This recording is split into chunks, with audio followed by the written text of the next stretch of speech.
Hi, everyone, anyone who's listening. Welcome to episode 2 of whatever this thing is that I'm doing. Um, and I, it's a bit weird actually because basically I think I'm probably going to upload maybe a few in one go. So you may be seeing this straight after episode 1. Um, so basically, what I've been doing since I last spoke before the weekend is yesterday I went into Guy's for what I'm officially now calling 17th of October Scan Day, because that's what I did a load of yesterday. I decided to, I can't remember if I spoke about it last week, but I decided to go ahead with a research project called the 100, I think it's called the 100K Genomes Project, and it's going to look at lots of DNA of lots of different people with different conditions, and to try and see what they can find out about various things. So I thought I'd help, which just means giving them a few samples and all that kind of stuff. So I might as well try and get some good out of all of this. So I went, I had a meeting with them and signed a few consent forms, and then I had an MRI scan, which I've never had before. I've seen it on TV and stuff, and I know it's like the long tube coffin type thing. So that was an interesting experience. I don't think in the last week so many people have seen my boobs. It's ridiculous. Never thought as many people would see these bad boys, but apparently that's what happens now. So I go into the MRI like room thing, and um, I mean, I know it's really immature, but basically there were 3 holes. So there was one for my head, and then a hole either side for each boob to be put in, which I found quite amusing. And so I was listening. I did have headphones, so I was listening to music because some people had said, my mum had given me that tip, because it's really loud. So it was fun at first because I could hear my music, and then as soon as the mental sound started going, I literally couldn't hear anything. So it was pretty pointless. Um, but it's just like the craziest sound. Like there's just loads of different sounds and loads of kind of like.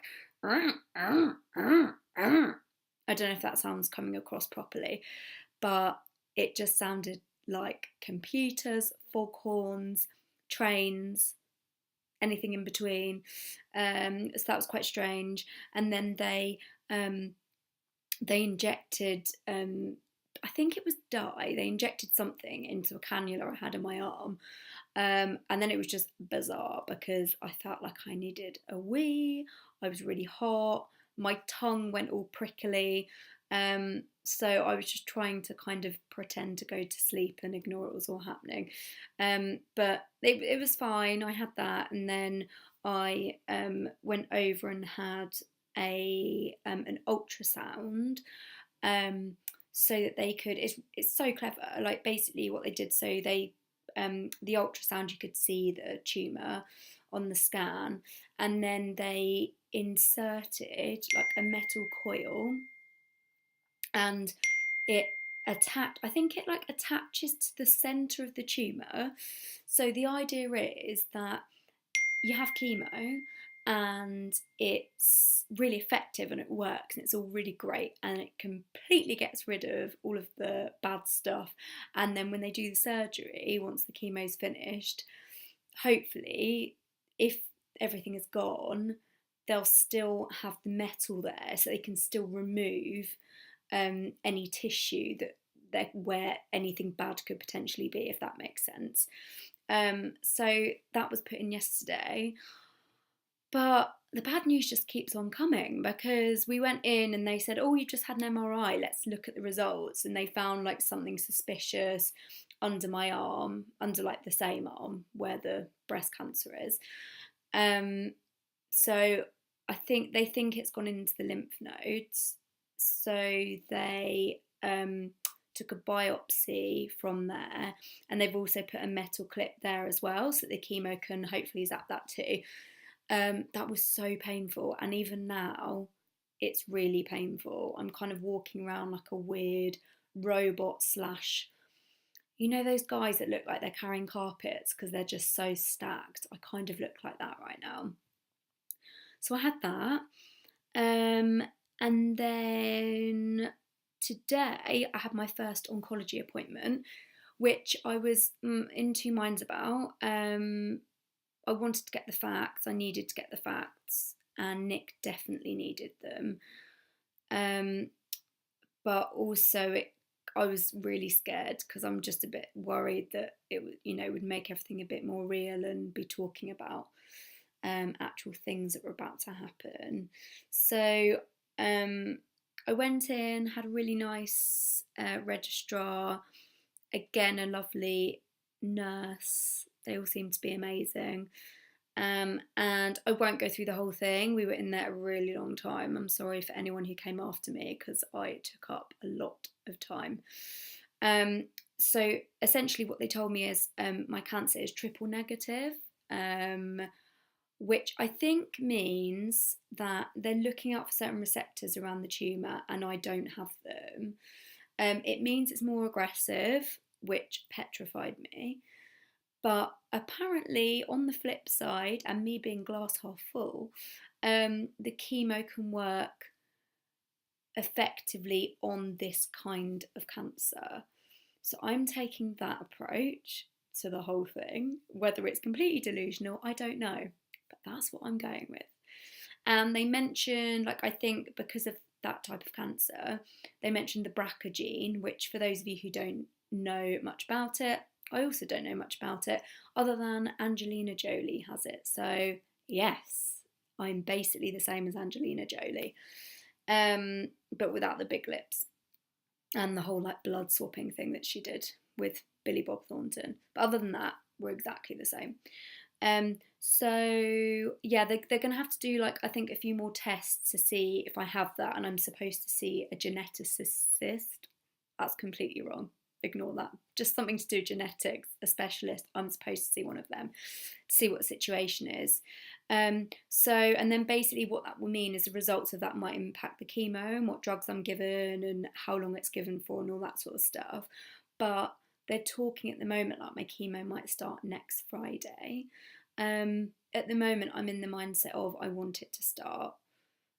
I just kind of want to get into that thing. I said to them earlier, like the bit I'm not liking at the moment is going and listening to things because at the moment I've just been given bad news after bad news, and I genuinely thought the diagnosis would be the worst bit, and it hasn't been.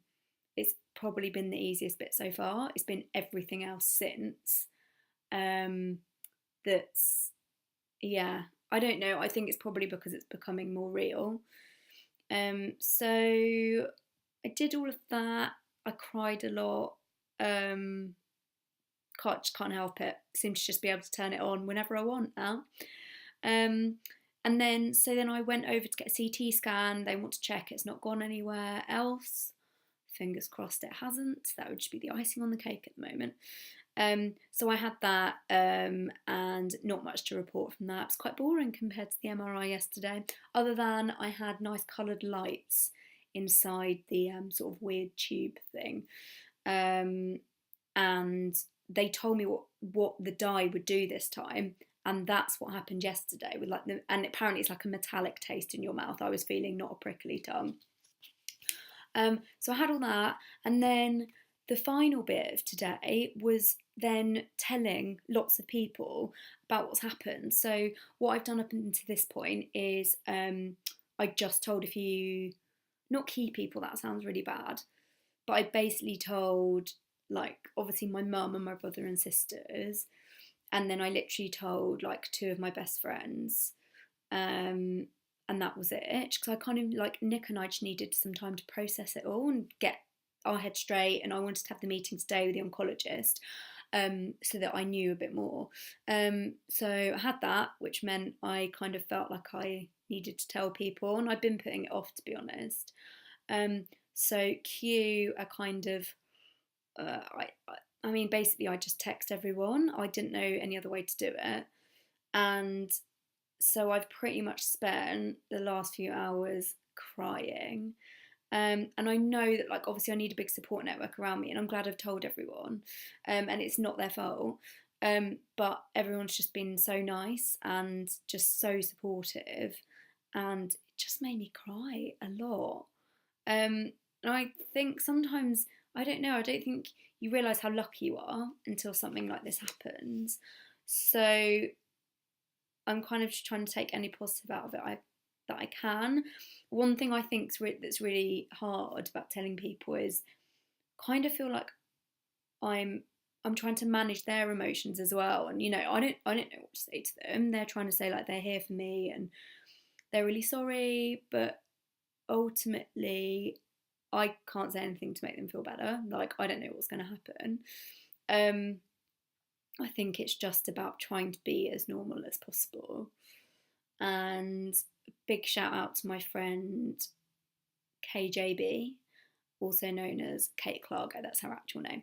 I'm going to name and shame her because she just had a great reaction and she said something along the lines of fuck cancer.